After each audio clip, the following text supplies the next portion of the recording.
पुराने जमाने की बात है। ईस्वी सन 12वीं सदी में भारत में नालंदा नाम का महान विश्वविद्यालय हुआ करता था। उसकी विशाल लाइब्रेरी एक ज्ञान का भंडार था, जिसको आक्रमणकारी बख्तियार खलजी ने जला डाला। लेकिन उनमें से थोड़ी बहुत किताबें बच गई। वहां पर काम करने वाले व्यक्ति ने उनमें से एक किताब को पढ़ा।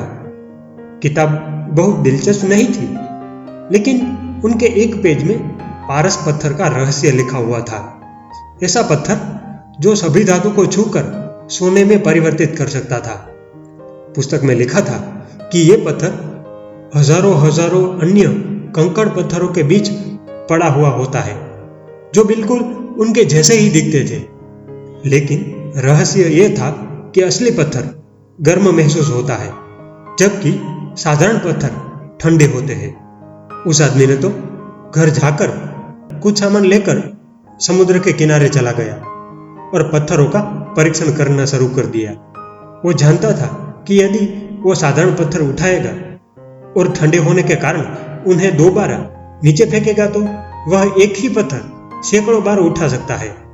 इसलिए जब उसे लगता कि पत्थर ठंडा है तो उसे समुद्र में फेंक देता था।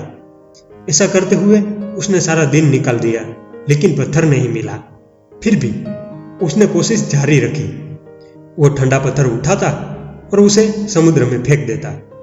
दिन हफ्तों में और सप्ताह महीनों में परिवर्तित हुए।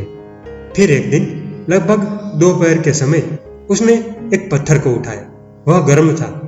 इससे पहले कि उसे एहसास होता कि उसने क्या किया है, उसने पत्थर को समुद्र में फेंक दिया। उसने हर पत्थर को समुद्र में फेंकने की इतनी मजबूत आदत बना ली थी कि जैसे ही पत्थर उठाया और समुद्र में फेंक दिया। इस बार उसके हाथ में पारस पत्थर आया था। उसने उसे भी फेंक दिया। दोस्तों, जब हम सतर्क नहीं होते तो हमारे सामने आई अपॉर्चुनिटी, एक अवसर को भी हम पहचान नहीं पाते, और जब वो हाथ में होता है तो आसानी से फेंक देते हैं। हमारी ये जिंदगी एक अवसर की तरह ही है और समय एक पारस पत्थर है। समय का सही उपयोग करके आप अपनी जिंदगी को सोना बना सकते हैं, एक अच्छी लाइफ जी सकते हैं। अगर समय को ठंडे पत्थर की तरह फेंकते रहोगे तो आपको बर्बाद होने से कोई नहीं रोक सकता।